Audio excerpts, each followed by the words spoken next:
bida-bida, okay lang. Kasi, feeling ko naman, hindi mo kasi mafe-feel talaga na bida-bidahan pagkakas na masaya ka. Hindi talaga. Ngayon kasi sa mga housemates na nasa loob ng bahay ni Kuya, naging comfortable na sila sa loob eh.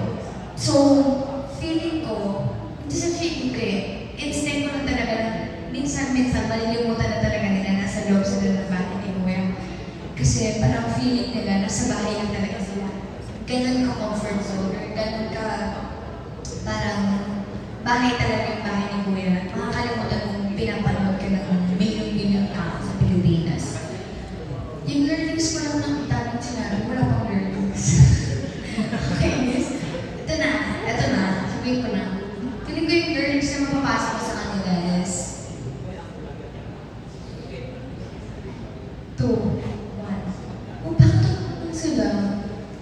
Kasi, personally, nila mapiplease lahat ng tao.